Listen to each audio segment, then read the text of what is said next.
ये रीलों का दौर है। इसमें किसी भी वक्त किसी भी चीज़ पर कैसी भी रील बनाई जा सकती है। नया तो नया, पुराना माल भी नया करके बेचा जा सकता है। नए सिरे से उसे वायरल भी किया जा सकता है। ऐसा ही कुछ 1962 में आए गाने प्रिटी लिटिल बेबी के साथ हुआ है। बड़े बड़े इन्फ्लुएंसर्स, सेलिब्रिटीज़ ने इस पर रील बनाई। लिहाजा इस गाने की सिंगर कॉनी फ्रांसिस फिर से चर्चा में है। उनका जीवन लेकिन तमाम त्रासदियों से घिरा रहा है। जिससे प्रेम किया, उसे पिता ने मारने की कोशिश की। 4 शादियां की, चारों असफल रहीं। चाकू की नोक पर उनका रेप भी किया गया। भाई की 2 लोगों ने गोली मारकर हत्या कर दी। डिप्रेशन, आत्महत्या के ख्याल आने लगे। म्यूज़िक में डूबी रहने वाली कॉर्नी ने 7 साल तक एक भी गाना नहीं गाया। कॉर्नी की कहानी क्या है, इस गाने की कहानी क्या है जो अब वायरल हो रहा है, और कैसे ये गाना तब भी सुपरहिट था और आज इतने साल बाद एक बार फिर जिंदा हो गया है। नमस्ते, मैं अभिषेक। तारीख में आज कहानी कॉर्नी फ्रांसिस, उनके दर्दनाक जीवन की और उनकी कला की। Brought to you by Higher and Sharda University.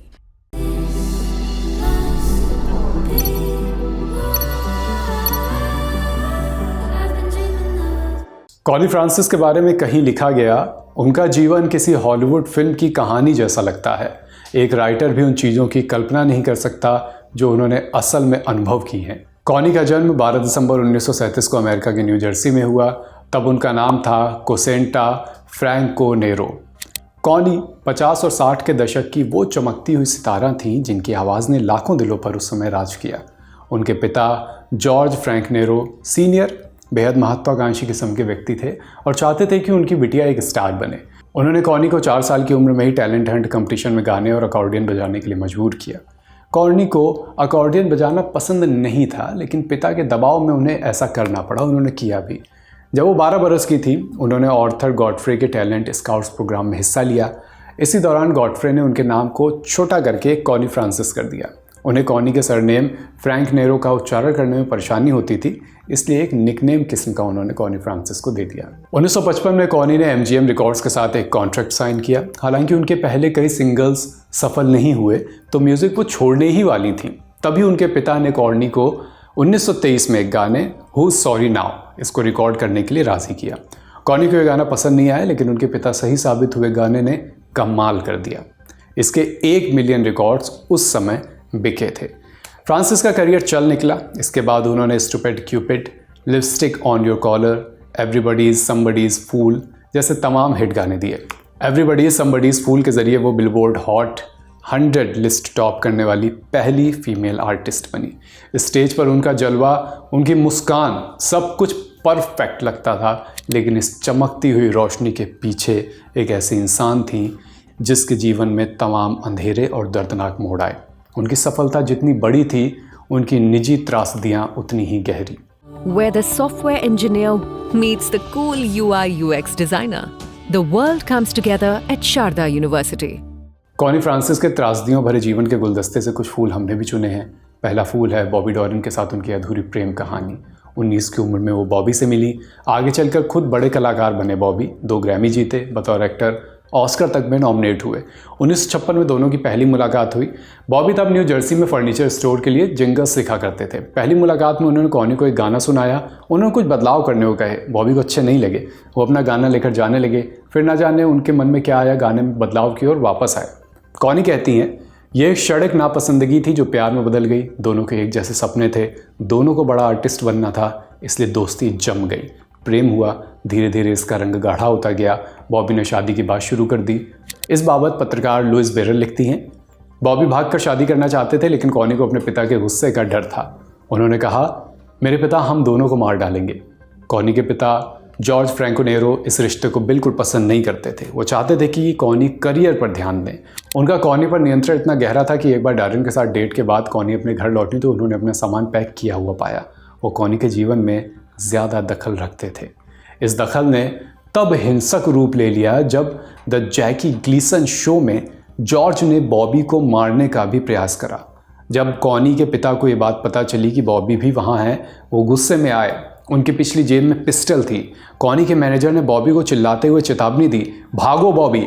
और डॉरिन टॉयलेट की खिड़की से भाग निकले। इस घटना के बाद दोनों लगभग अलग हो गए, दोनों का अलगाव हो गया, मिलना जुलना बंद हो गया। चिट्ठियों का दौर हालांकि जारी रहा। बॉबी डारन ने मरते दम तक कॉनी की सभी चिट्ठियां सहेज कर रखी। बॉबी का सिर्फ 37 की उम्र में निधन हो गया। अधूरे प्रेम के बाद कॉनी ने 4 शादियां की, चारों असफल रहीं। पहली शादी 1964 में डिक कैनलिस से। वो लास वेगास के होटल्स के लिए पब्लिक रिलेशन एजेंट का काम करते थे। 3 महीने बाद ही दोनों का तलाक हो गया। 1973 में कैंसर से कॉनी के पहले पति की मौत हो गई। उन्होंने दूसरी शादी एक hair salon owner Izzy Marion से 1971 में की। ये शादी भी सिर्फ 10 महीने तक टिकी। दरअसल इज़ी के पिछले शादी से 2 बच्चे थे। कॉनी उन्हीं में उलझ कर रह गई थी। अक्टूबर 1971 में कुरियर पोस्ट को दिए एक इंटरव्यू में उन्होंने बताया था, पिछले 8 महीने तक मुझे मेरे करियर का कुछ पता ही नहीं था। ये सिर्फ क्लैश ऑफ पर्सनैलिटी था।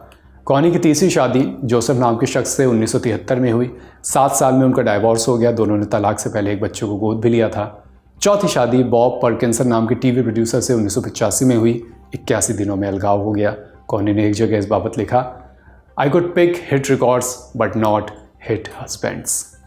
बॉबी डारन से शादी न करना मेरे जीवन की सबसे बड़ी गलती थी, ऐसा भी कॉनी ने कहा। दूसरी त्रासदी, ये बात 1974 की है। कॉनी फ्रांसिस न्यूयॉर्क में थी। उन्होंने वेस्टबरी म्यूज़िक फेयर में परफॉर्म किया। परफॉर्मेंस के बाद रात में अपने मोटल हावर्ड जॉनसन लौट आए। मोटल माने एक ऐसा होटल जो सड़क के नज़दीक हो और कार से ट्रैवल करने वालों के लिए सुलभ। इसे मोटर लॉज भी कहा जाता है। कॉनी यहाँ सो रही थी। सुबह के 5:30 बजे 19 साल का लड़का उनके कमरे में घुसा, उन्हें जगाया, चाकू की नोक पर धमकाया, कॉनी को पीटा, उनका रेप किया। फिर उन्हें एक कुर्सी से बांधा, कुर्सी गिराई, उसे गद्दे और सूटकेस से ढका, कॉनी के गहने और उनके मिंक कोट चुरा कर वहाँ से भाग गया। कॉनी बुरी तरह हिल चुकी थी, घायल भी थी। कुर्सी से बंधी कॉनी का संघर्ष आधे घंटे तक चला। अंत में किसी तरह वो फ़ोन तक पहुँची। बगल के कमरे में रुकी अपनी सेक्रेटरी को बुलाया। उसने फ्रांसिस को अस्पताल में भर्ती कराया। पुलिस को इन्फॉर्म किया गया। न्यूयॉर्क टाइम्स के मुताबिक मोटल स्टाफ के विवरण के आधार पर बाद में उस बलात्कारी घुसपैठियों को गिरफ्तार भी किया गया। इस घटना के बाद के वर्षों में उन्होंने रेप विक्टिम्स के लिए लगातार आवाज़ भी उठाई। लापरवाही का हवाला देते हुए मोटल के खिलाफ मुकदमा दर्ज किया गया। इसे कॉनी जीती भी। कॉनी को न केवल हर्जाना मिला बल्कि उनके मुकदमे की वजह से यूएसए में होटल सिक्योरिटी स्टैंडर्ड्स में तमाम बड़े बदलाव भी हुए। लेकिन कॉनी का क्या? ये सिर्फ एक शारीरिक हमला नहीं बल्कि कॉनी के लिए मेंटल और इमोशनल धक्का था। इस घटना के बाद वो गहरे सदमे में चली गईं। उनकी चमकती हुई दुनिया अंधेरे में डूब गई। कॉनी को पोस्ट ट्रॉमेटिक स्ट्रेस डिसऑर्डर यानी PTSD हुआ। वो लोगों से डरने लगी। उन्हें अपने कमरे में अकेले रहने से भी डर लगने लगा। लगातार मेंटल हेल्थ इश्यूज़ का उन्हें सामना करना पड़ा। फलक पर बैठा करियर अचानक से धड़ाम हो गया। 2018 में फॉक्स न्यूज़ को दिए एक इंटरव्यू में उन्होंने इससे खुद को बाहर निकालने के प्रोसेस पर भी बात की थी।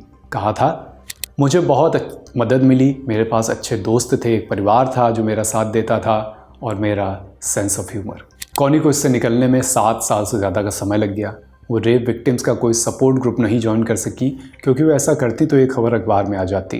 फ्रांसिस का कहना था, मुझे रेप की शिकार महिलाओं के लिए सहायता समूह में जाने का लाभ नहीं मिला क्योंकि ये अगले हफ्ते नेशनल इंक्वायरर में होता, इसलिए मुझे सब कुछ अपने घर पर ही करना पड़ा। लेकिन इसमें मेरे जीवन के 7 साल लग गए। मैंने 7 साल तक कोई इंटरव्यू नहीं दिया, कोई गाना नहीं गाया। ये एक भयानक अनुभव था। इस घटना के बाद कॉनी कई साल तक सार्वजनिक जीवन से दूर रहीं। फिर समय के साथ म्यूज़िक की तरफ लौटी भी। बाद के समय में उनका दर्द उनके गानों में उभर कर आता है जो सुना जा सकता है। कभी जिस पर बात करने से वो डरती थी उसे कॉनी ने हूज सॉरी नाउ नाम से लिखी ऑटोबायोग्राफी में दर्ज किया। तीसरी त्रासदी, एक बड़े ट्रॉमा से कॉनी किसी तरह से खुद को निकाल ही पाई थी कि 7 मार्च 1981 को न्यूयॉर्क टाइम्स में एक खबर छपी। जॉर्ज ए फ्रैंकिनेरो जूनियर को उनके घर के बाहर 2 अनजान लोगों ने गोलियों से भून दिया। गवर्नमेंट ऑफिशियल्स के अनुसार 40 बरस के मिस्टर फ्रैंकिनेरो ने एक बार फेडरल प्रोसिक्यूटर्स को बताया था कि उन्हें जान का खतरा है, लेकिन उन्होंने अपने और परिवार के लिए पुलिस प्रोटेक्शन के प्रस्ताव को तब ठुकरा दिया था। फ्रैंकिनेरो जूनियर कॉनी के भाई थे, उनके बहुत करीबी भी। कॉनी के सपोर्ट सिस्टम थे। वो हर बुरे वक्त में उनके साथ खड़े रहे। जब कॉनी को उस खबर का पता चला तो उन्हें विश्वास नहीं हुआ। ये उनके लिए एक और बड़ा झटका था, आघात था। भाई की मौत ने कॉनी को पूरी तरह से तोड़ दिया। वो डिप्रेशन में चली गई। उन्हें आत्महत्या के ख्याल आने लगे। कॉनी को ऐसा लगने लगा जैसे उनके जीवन में अब कुछ नहीं बचा। इस घटना के बाद कॉनी को फिर से लंबे समय तक थेरेपी लेनी पड़ी। बहरहाल कॉनी अभी 87 बरस की हैं। प्रिटी लिटिल बेबी गाना वायरल होने के बाद न्यूयॉर्क टाइम्स को उन्होंने एक इंटरव्यू दिया। इसमें फ्रांसिस ने बताया कि वो उस गाने को लगभग भूल ही गई थी। याद करने के लिए इसे दोबारा सुनना पड़ा। जब कॉनी को बताया गया कि उनका इतना पुराना गाना अब जाकर वायरल हो रहा है तो उन्हें पहले तो समझ ही नहीं आया। उनको लगा कि उनके कंप्यूटर में कोई वायरस आ गया होगा। फिर जब बताया गया, समझाया गया, अपना गाना उन्होंने दोबारा से सुना तो पूरा गाना भी याद आया और ये भी कि कला, संगीत किस तरह बरसों बरस ज़िंदा रहता है। खैर, आपको कॉनी फ्रांसिस की ये कहानी कैसी लगी, इस गाने की कहानी कैसी लगी, हमें बताइए कमेंट बॉक्स में। तारीख का ये एपिसोड लिखा है हमारे साथी अनुभव ने। और अपना ख्याल रखिए। लल्लन टॉप देखते रहिए, फिर आपसे मुलाकात होगी तारीख में। शुक्रिया।